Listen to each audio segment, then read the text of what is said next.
This program is brought to you by the Genesis Communications Network, a world leader in talk radio since 1998. Visit GCNlive.com today.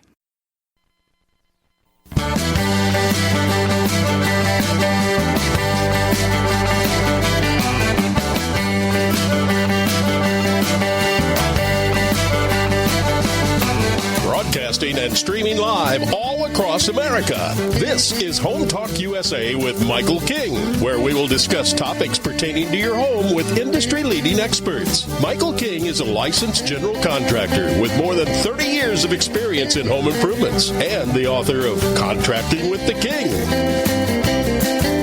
Join us this hour for our segment Invent America with your co-host, the Inventor Lady, Rita Crompton. Discover what's next in the home improvement industry and explore new products and innovations. Or if you have that next great big idea, learn what it takes to bring your invention to the world. As Michael King and Rita Crompton talk to America's inventors and innovators. Remember, the America of tomorrow is being invented today. We invite you to visit us at hometalkusa.com. One of the best resources for home improvement information around today. Your best life begins with your best home, and there's no place like Home Talk. That's hometalkusa.com. And now, we proudly present Invent America from the #1 home improvement radio program in the country, Home Talk USA, with your host, the Cajun contractor, Michael King, and his co-host, the Inventor Lady, Rita Crompton. Yay!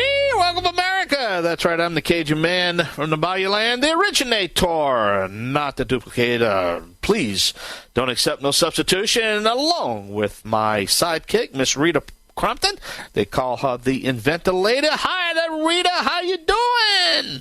I am fine today. How are you doing? I'm doing great. I came back from an educational tour, but I'm back behind the famous Golden Hammer microphone. And, Rita, a lot of things are going on in the industry right now, and the Invent America segment's doing great. I decided to focus a little bit about inventors, and I'm sure you're getting a lot of good feedback right now, huh?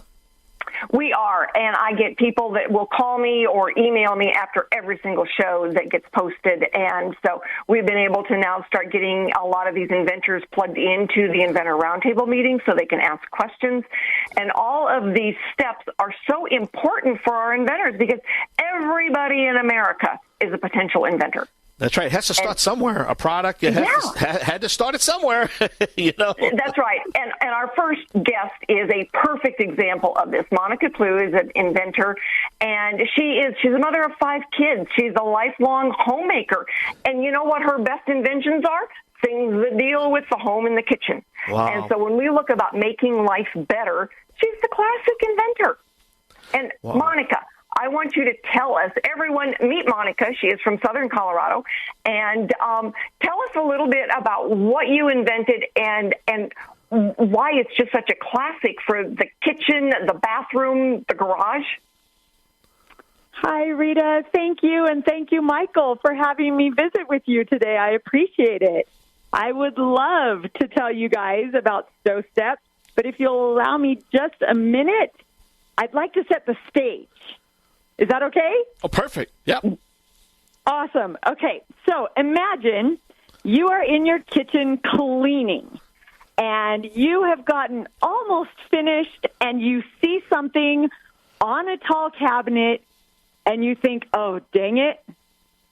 Are you going to leave it, or are you going to go into the other room, perhaps a laundry room, a pantry, grab the step stool? Oh, shoot, wait a minute. You can't grab the step stool because it's not there. Someone else has used it, and it's gone. Are you going to leave your kitchen messy, or are you going to continue? Or you can be baking something, and those ingredients that you need are just on that upper shelf where you just can't reach. Now, if you're like me, and you're vertically challenged that way, you are going to need to be able to get something. Well, Stow Step is the solution to all those scenarios and many, many more. It is a step stool that folds flat. It mounts to a cabinet or a wall. It can be closed into the cabinet so you don't even know it's there. You open the cabinet, you simply pull it down, use it, fold it back up, put it away, and it's never missing. And I invented this for my mother, who is 70 years old now, who we continually told her, Mom, please stop jumping down off your cabinet. You're going to hurt your heels or something worse. And she finally said to me one day, okay, then invent me a step stool that won't grow legs and walk away. So that's what I did. Wow. Well, let me ask you this. I invented it. Yeah. Wow. For other inventors that's listening to the show right now, I mean, how did you get started? I mean, walk me through your pattern and your path, because I guess if I'm an inventor, maybe I can just duplicate what you did. So how does an inventor really get started, and how did you get started? Oh, that is such a great question, and I have been so blessed to have the correct people and mentors put in my way, people like Rita that are out there, the UIA, they're helping people take those next steps. You can watch the videos that they have. You can attend the seminars. I believe I met Rita at what they called one of my local small business association boot camps for entrepreneurs. That's where I met Rita. And so you can reach out to people. I attended the National Hardware Show with my working prototype, and I met so many people there that weren't just perhaps interested licensees or people wanting to help produce the Stow Step, but more importantly, people that had been there, done that in business and inventing, and were now in different stages in their lives that were willing to give back and help someone like me that was just starting. Yeah, and Monica was with us in our booth last year. So, Michael, I think when you were coming around, you may have met her. But her display was excellent, and for a first-time inventor going to the show, Monica, you did a great job for us, and you looked good, and you really presented it. So that's great, and I did meet you, when we were talking at that presentation for the SBA. And so when we're looking then at those early first steps, so that you want to take another step forward, no pun intended with Stow Step, but, that first thing that you pay for when you're serious, what is that? Okay, so once I had created the Stow Step, then it occurred to me, as I'm finding now a lot of people that invent things kind of do it backwards, like myself. I always thought I just thought backwards. But I invented it and then thought, oh, dang, this may already be out there. Why didn't I buy this already? So I actually hired someone to do the validity search to make sure that if I was going to expend resources to patent this idea, to get it out to consumers on a full-scale basis, that I wasn't infringing on somebody else who may have already done it. So that was, I think, the most important thing that I invested in was a good professional validity search so that I could then patent it, so that I could then take it to people that could help me get it into production. Yeah, and I can hear the music getting ready to start, so I know we need to, tie this up. But so, if you had to give a 5-second advice to someone, what would it be? Don't give up. People are there to help. Yeah, I was getting ready to say, Rita, that was a great move, because I tell you, we don't want to have her have a segment on A&E where she did. I learned that on A&E, a copyright infringement. People suing everybody. We don't want to put on them lawsuits on national television. You know what I mean? But hey, all right, Monica, we want to thank you. Give us that website. How can we learn more about you, my darling? Stowstep.com, STOWSTEP.com. Say it one more time. Stowstep.com, STOWSTEP.com. Monica, thank you so much. We're going to take a short break. Come back. Don't go nowhere. We're going to have another guest, another topic.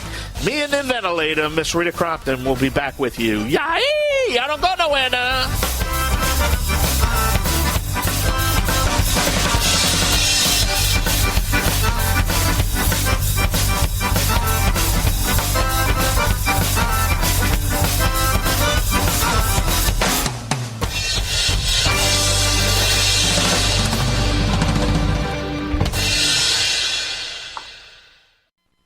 Now, back to Invent America from the #1 home improvement radio program in the country. Home Talk USA with your host, the Cajun contractor Michael King, and his co-host, the Inventor Lady, Rita Crompton. Yay! Welcome back. That's right. I'm the Cajun man from the Bayou Land, along with me and the Inventor Lady herself, Miss Rita Crompton. And welcome back. Wow, we got some great guests up, and I know you have, I think Mr. George Butler will be coming up, and you're going to be introducing him. But any announcements, Rita? What's going on? Well, we are getting lots of inventors asking us questions after the shows, which is wonderful. It's kind of the intention of all of this is to help them get to the next step. So I wanted to announce today that we will sign a non-disclosure, non-compete for an inventor that wants to tell us about their idea. All they've got to do is get in touch. We can put them in touch with the Inventor Roundtable meeting so they can ask questions, which is wonderful. There are tools and guides on the Inventor Lady website. All they've got to do is go. And if you are a starting inventor and you want to get that first step in, go to SearchQuest and get your search done. And one of the things that we didn't talk about with Monica was that a good search has got to include the U.S. Patent Office, the international search, and a product search. So it's really important to use a resource that gives you all of those.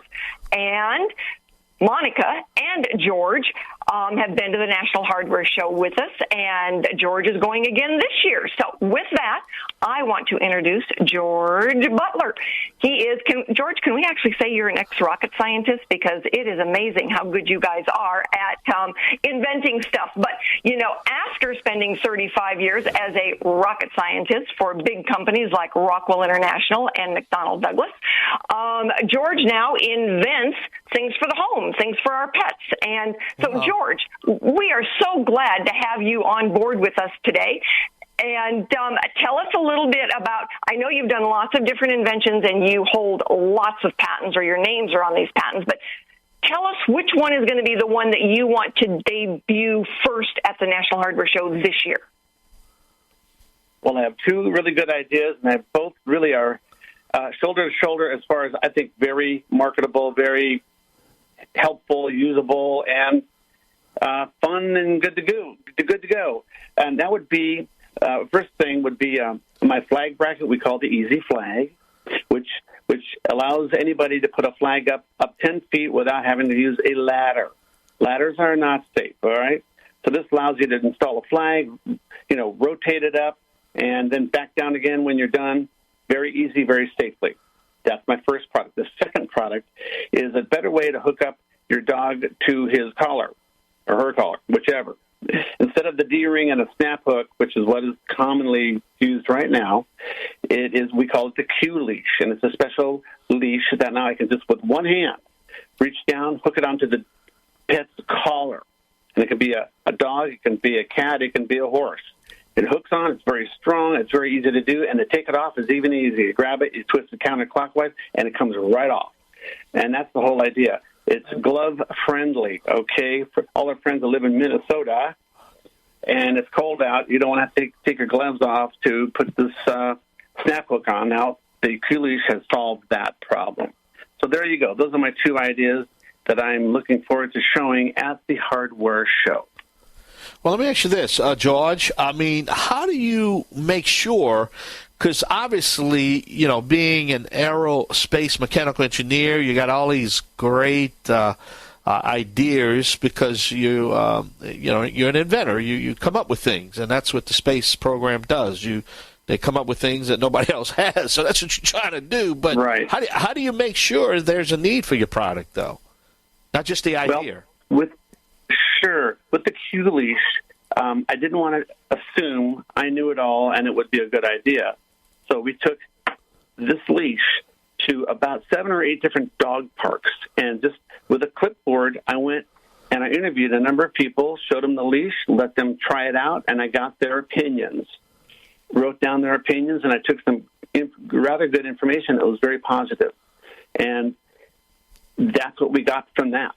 A lot of positive, input from people with pets.